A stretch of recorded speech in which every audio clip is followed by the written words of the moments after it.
All right, welcome back to the Unnamed Cybersecurity Podcast. We got some names given to us, and honestly, they're kind of scary, so we're not going to talk about those. But last week we talked a little bit towards the end of the year. Today, it's all about trends. What do we think that we're going to see in 2024, and maybe beyond? But let's start with 2024 because we saw some trends at the end of last year that really lead us into a scary start for 2024. But let's start with Bob. Bob, what's a trend do you see happening in 2024? I think what we're going to see is continuation of a lot of cyber claims not being paid. You know, people are filling out these applications, and I think when something happens now, the insurance company is going to come back and hold the paper up and say, "Hey, you said you were doing this. You backed up all your data. We don't have to do anything to get you back." We've seen that, right? There's case law that we've seen for that. There's the Travelers case law from last year where $1.5 million claim was denied because they checked the box for MFA. I remember that. You think you're saying there's going to be more, Bob? I'm sure there's going to be more because the insurance companies still don't want to pay. But we're also going to see insurance company.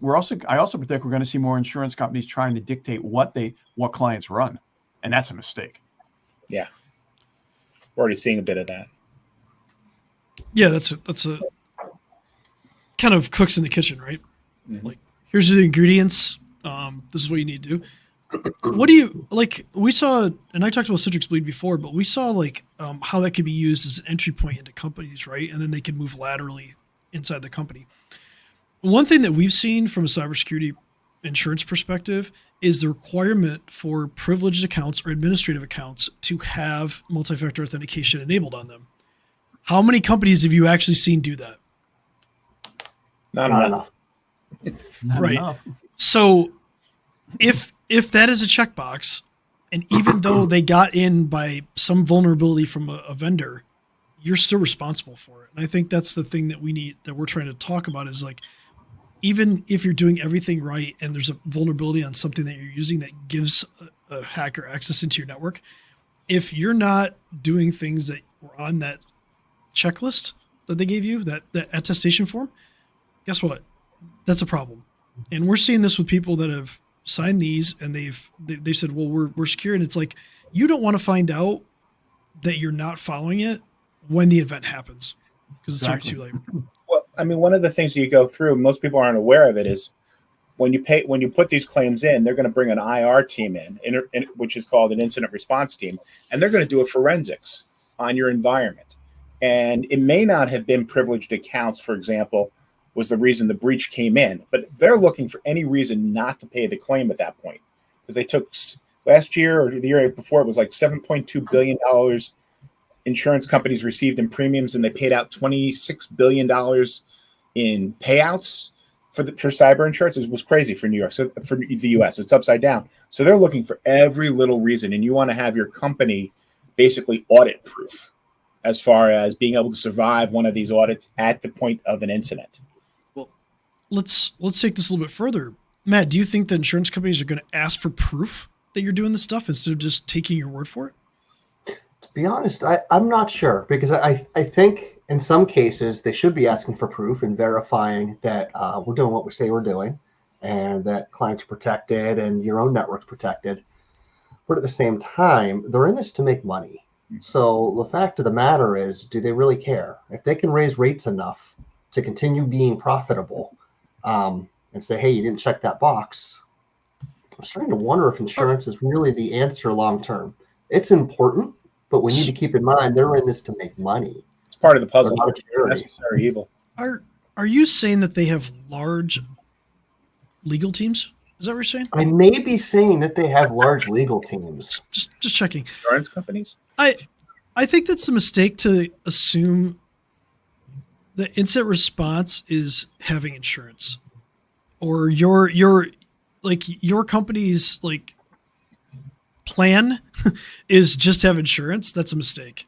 And that, to Matt's point, that's a mistake. It's a part of the plan. It's don't rely on it. I don't mean to be saying don't get insurance or talk down on the concept of insurance, but I don't think it's the end all be all. And that's if 2023 didn't show that, I don't know what will. Yeah. We all have to live in reality, right? Like health insurance, we've all probably experienced some level of frustration with health insurance, right? So yeah. Okay, we'll leave that at that. That's another topic. So, but Do so not pass go. Do not collect $200. so to give the audience like something to take out of this, you have insurance. They're actually asking for compliancy, so it's probably a good idea to have some sort of compliancy program to make sure that you're putting that in your business to make sure that you're going to get covered in the event that insurance has to pay out. Is that fair? Yeah, I would say even going through a whole cybersecurity risk assessment, which I know all four of us offer, is something that's absolutely critical. And that's really stress testing your systems and finding out what actions you need to take, looking at vulnerabilities, holes in the system. And without that, you don't have a roadmap. Are you saying that guessing is not a strategy? It is a strategy, just like Russian roulette could be a strategy. Okay. It's not good. So hope and guessing are not strategies. And Well, they are, but they're just poorly executable. That's all. That's fair. All right. A written strategy is going to be better.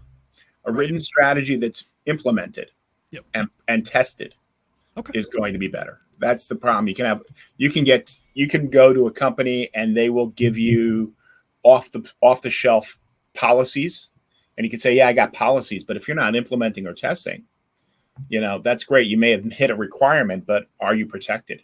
Are you doing the best you can do to protect yourself in this environment? Yeah, every business is different. You have to customize everything for your business. Exactly. Right. All right, Matt, what's the trend you see? I wish I had happy trends, but I honestly think we're kind of still going up on seeing these breaches and lack of payouts. But we're also starting to see people talk about it and some action actually starting to occur. So there's no easy fix, but I think just awareness is starting to, initiate change, and I think that's a great thing. Well, you brought up something. We talk every week about like what we're going to talk about on the show, like in a channel. So the 23andMe breach you brought up, like we've talked about 23andMe before, and their response was interesting. Do you want to talk about the response real quick? Because I think we could parlay this into like what we're talking about. Well, the 23andMe, this is their response, not mine. Please don't hate me. Was too late. Hey, silly users, why did you recycle so many passwords?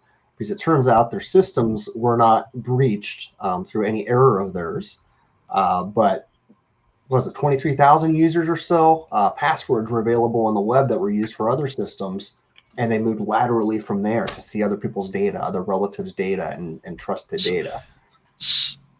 So to add context to this a little bit, what happened is I think it was 14,000, but whatever the number, they checked a box. I was just making it more impactful. Give it 10,000. Yeah. Okay. So when you sign up with 23andMe, you can check a box for relative data. So they use those passwords that Matt talked about to get into their accounts, and they scraped the information of like 6.9 million people because they had checked the box for the relative sharing information. Mm-hmm. So apparently 14,000 people, 20,000 people, whatever, were relatives of 6.9 million. Right? When you send your information into a company, this is a danger, right? Mm-hmm. Like this is a private company. You're submitting your information, in this case, your DNA, which is, there's some caveats there that you might want to think about before you do that. But what could 23andMe do better than victim shaming? First of all, what could they do better to educate their users when they sign up? I think that's probably the question to ask. It's funny when you're thinking about it's the first time I've really heard this, but I'm thinking about something that we've all heard, which is Microsoft has in their EULA that they're not responsible if your password is if you're breached due to your password, but you are responsible if they incur damage because of your poor password management, and you may have collateral damage due to other people being.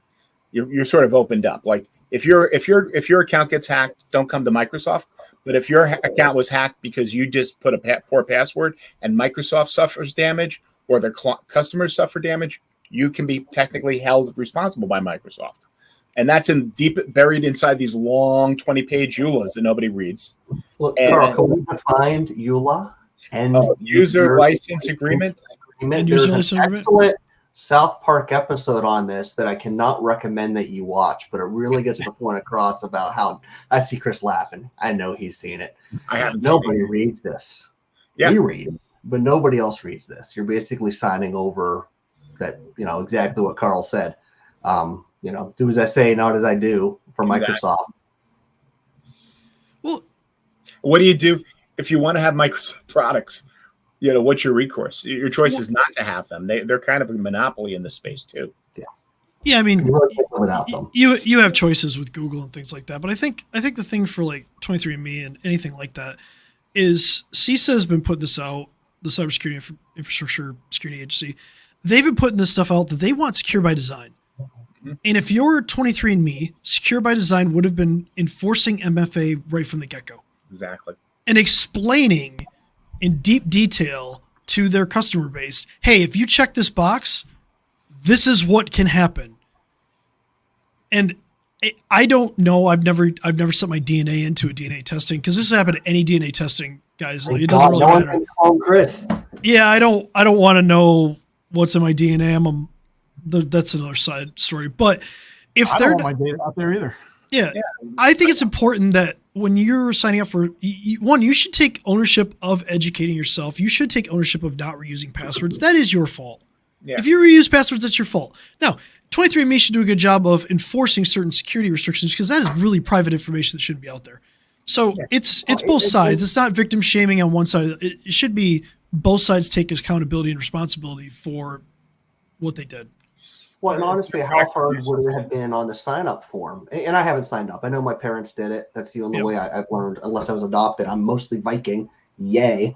That's much so cooler I than what mine would be. Sign-up form, but how hard would it be for them to have something under the password thing that says, please don't reuse a password you used anywhere else. Please don't recycle a password. What's the risk? With a little link.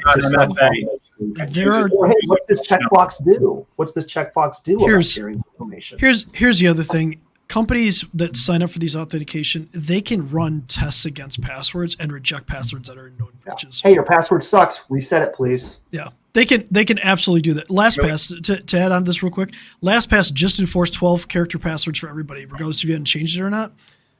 It's been a thing for new customers, but for older customers, they didn't enforce it yet. They've now enforced it, where if you're not 12 characters, at least you have to reset it. And they are doing exactly what I just said. They are checking passwords against known breaches and if you try to use a password that's in a known breach, they will go, no. This is the maturity that's happening. This is a trend that needs to continue. That is something that's a trend that needs to go through everything that we do. If a password, eventually we're going to run out of passwords, so we're going to have to get into some password That's another thing. So let's go into Carl for so I'll bring you home with it. Before we finish that, what should you learn here? Before you send your information in, read, don't reuse passwords. Make sure that you understand what you're submitting your information to and what are the collateral damages and what are the things that can happen to you. Also, if you are submitting, see how secure their site is. Do they have MFA even as an option for you? We say what we mean by that. Yeah. Multi-factor authentication. Do you have to use a text message or an app to get a code besides your password? Yeah, I think it should be enforced across the board, regardless. I think so too. But that's you at least want to make sure that the site you're submitting to has at least that basic security in it. Yep. So, Carl, I'll bring us. What's the trend for you? Trend for me, 2024. We're starting to see. We've been talking about it. We're seeing states. We're seeing agencies now creating cybersecurity policies at the federal and the local level. Creates a little bit of a challenge for businesses because you get caught in a breach. You could be literally fined by multiple agencies depending on, what type of information is exposed. And one of the new ones that came out in June is what we call the FTC Safeguard Rule. And that's basically takes businesses that traditionally didn't have to comply with what we call personally identifiable information, and they've created some stringent enforcement of this. And so they call them non-banking financial institutions.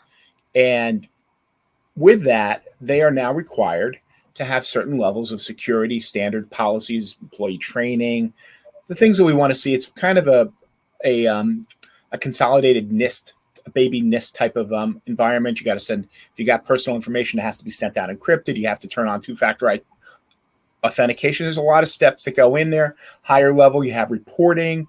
Fines range. If you get caught in these fines, God forbid, they can really hamper or close your business. I always say if you're dealing with a federal government agency and they have a 3-letter acronym like FBI, CIA, IRS, you don't want to be on the other end of an audit. And what we're seeing is accountants have been named in this, bookkeepers, and one of the things that's been happening is they're checking off on their documentation with the IRS to file, hey, I am complying with this, because they are named entities. And so my feeling is that this year we are going to see, it came in June, they've given people some time to do this. When we start to see some breaches that happen this year, unfortunately, there are people who've been running their business as usual and they have not made the changes. There's going to be some reckoning coming in, and there's going to be, unfortunately, some fines. I don't wish this on anybody, but at the same time, if we've all talked to people who've been victims of identity theft and what a personal nightmare that is. Mm-hmm. And they have, if you're an accountant and you got 5,000 records or 20,000 and you expose that, you created 20,000 nightmares. And, at the real extreme end of this with those type of agencies, you can even see jail time. And they are going. So my feeling is that the FTC, the Federal Trade Commission, is going to bear some teeth, because we are seeing them already. They just did something with what was it? The insurance discount cards. The GoodRx or whatever. GoodRx, where somebody took that information and they decided to remarket all that information. And so FTC was not HIPAA, which is the Department of Civil Rights. It was under the Federal Trade. They decided to fine them $1.5 million for that back in December. That's my prediction. This year they spent a lot of time putting that law up and advertising it, and they're going to be looking for a scalp, unfortunately. So don't be a good takeaway is don't be the first example. Exactly. Now, to Carl's point, this does require you to be breached. It does require you to be hacked, and this data be in the middle of an audit. Directly. In the audit, yeah. Because they don't go out and audit for this specifically until there's an event, right? So that's something to be key on. You inside of your supply chain that has that event. How easy is it for an event to happen? Yeah, I'm not discounting that. I just want people to understand that your vendors, one of your trusted clients, they get breached, and then the insurance companies go after them, and then you get pulled in as collateral damage into the audit. Yeah, but there's no auditing firm going out there and just auditing. No, this is something that you attest to that you're doing, but until something actually happens, on the honor system, right? So that's why there's very little. There's no case law, at least that we know of, from FTC Safeguards idea. Now, this is going to extend probably into the SEC, right? The SEC breach notification stuff. There's going to be case law probably in 2024 for that. So we're going to see some big movements in that in public companies and these non-banking financial services. That there's going to be a reckoning. Like Carl said, there's going to be a reckoning. I think one important thing about the. Oops, sorry, Carl. But one important thing about the honor system. The IRS and taxes are the honor system too, but when they get you, right? So and they go back. It's not an out, right? Yeah. No. I mean, I wrote my plane off this year on my taxes, so I don't owe anything, right? That's okay. I don't have a plane, by the way. That's a joke. That's a really bad joke. All right. So takeaway: government agencies may not audit you, but you best be sure that you have everything in line and you've crossed those boxes I'm sorry, you can't even talk today. You've checked those boxes and crossed the T's, dot the I's, right? Because you want to make sure that you're covered. And I think a good point here is compliancy is not cybersecurity. Compliancy is a minimal checklist thing. That does not mean you're safe. That just means that's the minimum that they're requiring you to do. So there's still things you probably should do beyond that. Well, you want to minimize your blast radius. Yeah. So last thing, I'll finish this off with this. I really want to see a U.S. national data privacy policy that protects all of our data, that puts criminal and civil fines in for everybody that violates it, because this is getting out of hand. There's been one that's called the American Data Privacy and Protection Act. It's been in Congress since December of 2022. Probably won't go through Obviously, until it might not even go through till 2025, but we desperately need a data privacy resolution here in the United States, similar to GDPR. We need that because you see too much of our data being leaked, and there's not enough penalties, there's not enough teeth to it, and it's absolutely insane that we are trying to have 50 different rules with 50 different states. So I think we'll leave it at that. There's AI too that we could talk about. Maybe we'll finish that up with its own show. We got a whole year. I'd love to learn about that. Any other parting thoughts on any of this? Nothing short. Okay. Don't stop your cybersecurity program, because 2023 we didn't solve the problem. We still need to work on it. Yeah. Let us know what you'd like to see for us over the next few weeks. We have some ideas about what we want to share, about what individually we do as businesses, but also we just want to bring more value to you, the audience. So whatever you need from us, let us know. Drop a comment, send us a message. It doesn't matter which one of us you send the message to. We'll all get it. We talk in a Slack channel. So you guys all stay cyber safe. We'll see you next week. Good? All right. Bye, guys.